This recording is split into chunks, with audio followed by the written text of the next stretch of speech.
निर्जला एकादशी व्रत कथा भीमसेनी। एकादशी व्रत कथा।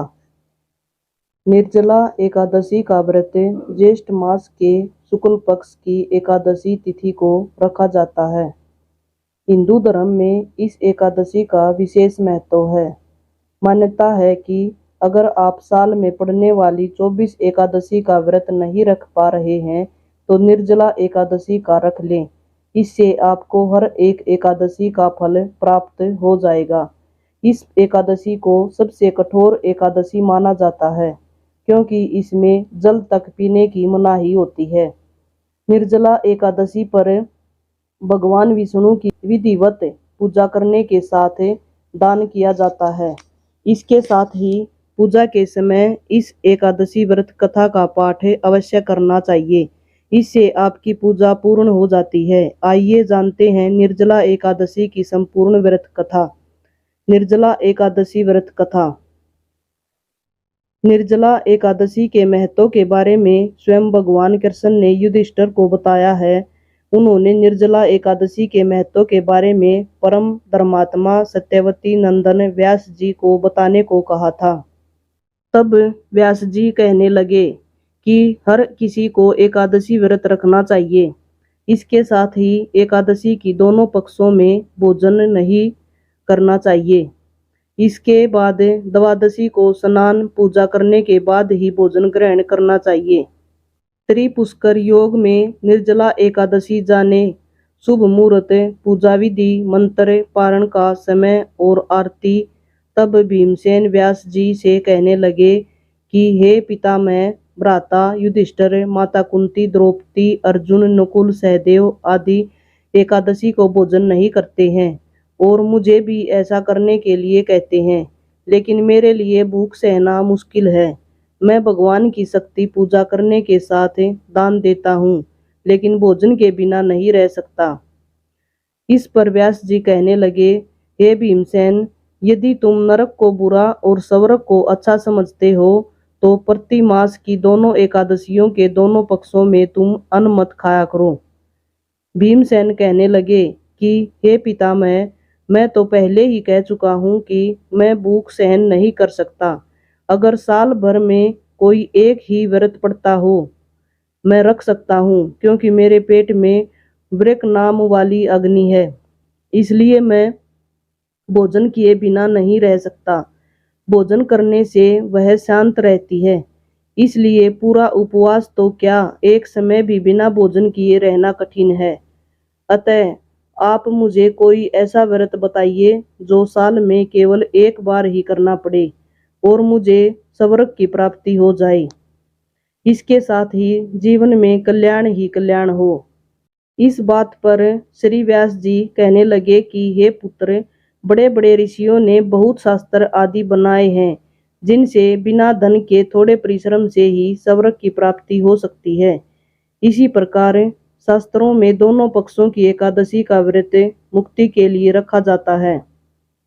व्यास जी के वचन सुनकर भीमसेन नरक में जाने के नाम से भयभीत हो गए और कांप कर कहने लगे कि अब क्या करूं?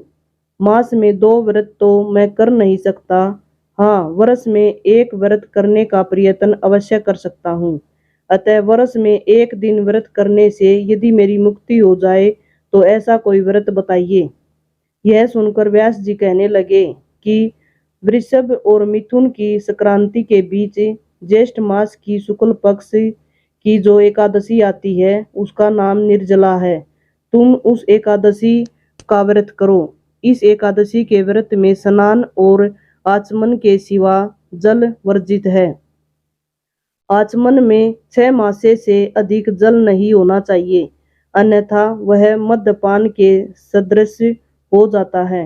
इस दिन भोजन नहीं करना चाहिए, क्योंकि भोजन करने से व्रत नष्ट हो जाता है। यदि एकादशी को सूर्योदय से लेकर द्वादशी के सूर्योदय तक जल ग्रहण न करें तो उसे सारी एकादशियों के व्रत का फल प्राप्त होता है। द्वादशी को सूर्योदय से पहले उठकर स्नान आदि करके ब्राह्मणों का दान आदि देना चाहिए।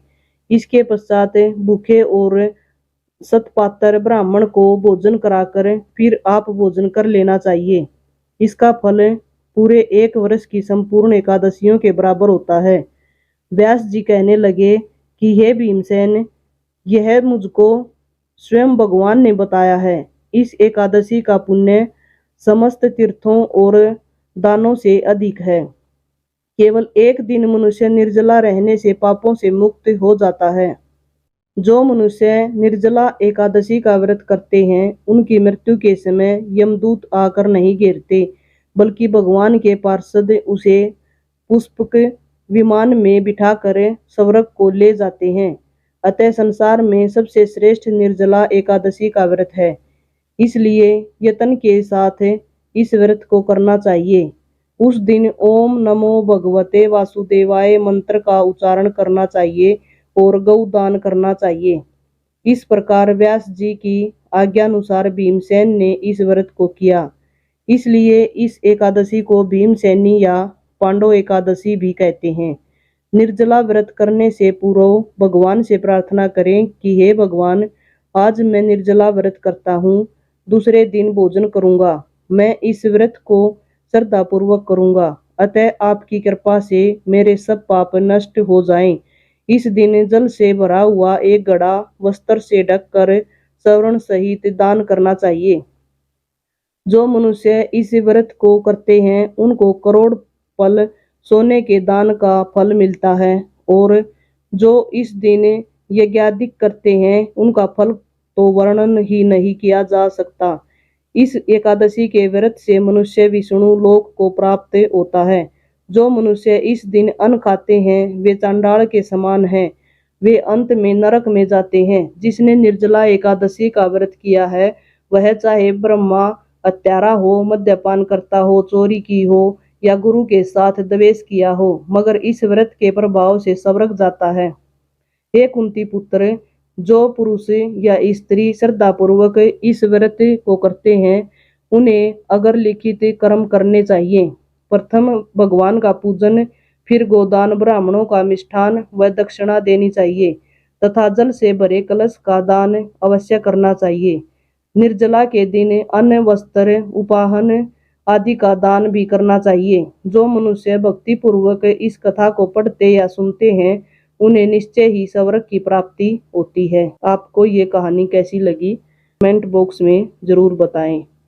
धन्यवाद।